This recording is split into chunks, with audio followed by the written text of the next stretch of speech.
Huwag niyo pong tawaging President si Marcos kasi hindi po siya Pangulo. Mandaraya po siya.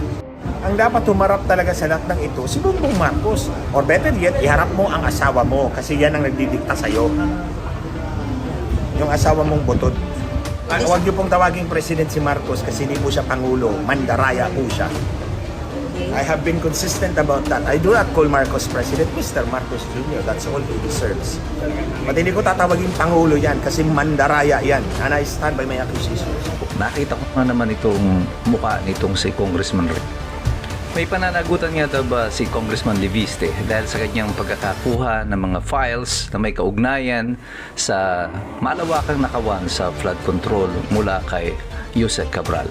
Yan po ang pag-uusapan natin sa araw na ito. Happy New Year po muna sa inyong lahat.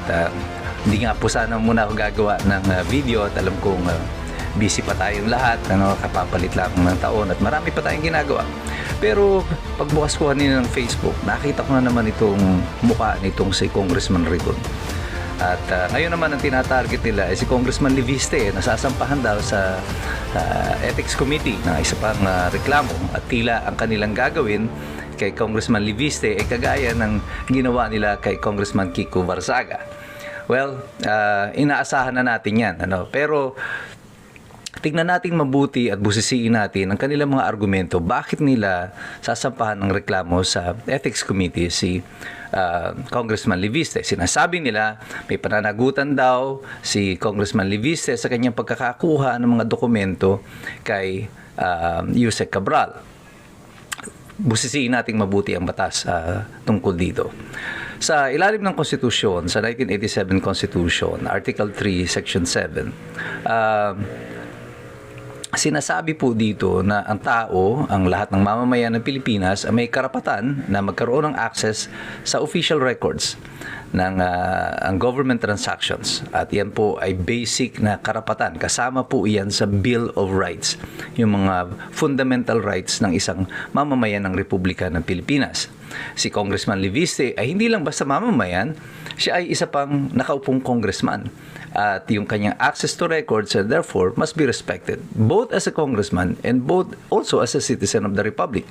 Ngayon, nung panahon ni Rodrigo Duterte ay nag-issue siya ng Executive Number 2 na kung saan ang lahat ng mga opisina sa tanggapan ng Pangulo, yung nagpasa siya ng FOI Executive Order na dapat ang lahat o yung FOI is Freedom of Information na kautusan sa lahat ng ahensya ng Executive Department, hindi kasama ang Hudikatura at ang Kongreso dahil hindi yan saklaw ng kanyang authority. Pero inutusan niya ang lahat ng mga ahensya ng kanyang mga departamento na magsagawa o gumawa ng sarili nilang mga FOI portal para po magkaroon ng easy access ang mga tao sa mga dokumento at makakapagpadala sila ng mga request para dito. At dito naman po sa parte ni Congressman Barzaga ay hindi naman niya na kailangan, I don't know kung nagawa siya ng request, pero kung nagawa man po siya ng request, hindi naman po ito kailangan sapagkat siya po ay sinasabi niya, nagkaroon siya ng diretsong komunikasyon kay Secretary Vince Dizon at dito ay napag-usapan nila yung pagbibigay sa kanya ng mga kopya ng mga dokumento na kanyang hinihingi. And therefore, dahil iyan ay nasa kanya naman na at iyan ay yung request ay ang utos ay nanggaling mismo sa sekretaryo ng Department of Public Works and Highways, he was within his rights to go to Yusek Cabral to ask for the documents. And these are all public records. Hindi ito covered ng Data Privacy Act, because the Data Privacy Act only considers yung mga dokumento na pribado when it pertains to the personal data of the person, kahit na siya ay government employee. Pero kung ito ay may kaugnayan sa kanyang official act, sa kanyang mga transaksyon na pinasok, mga kontrata, hindi po ito covered ng Data Privacy Act. And therefore, it must be revealed or released to the people. As a matter of fact, under the Code of Ethical Standards for Government Employees, Republic Act number 6713, dapat ang mga government employees ay kumikilos doon sa mga requests within a period of 15 days from the date of the request. Dito sa nangyari kay Congressman Varzaga, hindi naman niya na kailangan mag-request because apparently meron sila exchange of emails ni Secretary Vince Dizon at ito ay sinabi niya na readily available naman itong mga dokumento na to. Ngayon, ang question dyan ay nagkakaroon ng pagtanggi itong si Vince Dizon pero ang sinasabi niya ngayon, parang pinilit daw yung pagkakakuha ng files kay Secretary kay Yusek Cabral. And here's the problem of Ridon, of Congressman Ridon, and si Secretary Vince Dizon. Kung si Yusek Cabral ang pinilit, sino ang magrereklamo na siya ay pinilit? Gayong sinasabi nyo na patay na si Yusek Cabral. Who's gonna file a complaint in behalf of Yusek Cabral? Sino po? Ikaw, Congressman Ridon? Ikaw, Yusek Vince Dizon? Ikaw na hindi inagawan ng papel? Sino sa inyo ang magsasampa ng reklamo? Well, from the beginning, alam naman na natin itong Ethics Committee ng House of Representatives has nothing to do with ethics at all. Kasi kung ethics ang susundan nila dito, dapat wala na silang lahat dyan. I mean, recently lang, lumabas itong katotohanan na siniwalat din ni Congressman Leviste na ang mga congressman ay tumanggap ng tigda 2 milyon na regalo daw mula sa House of Representatives. Pero itong si Congressman Puno, tinatanggi niya, hindi daw ito regalo.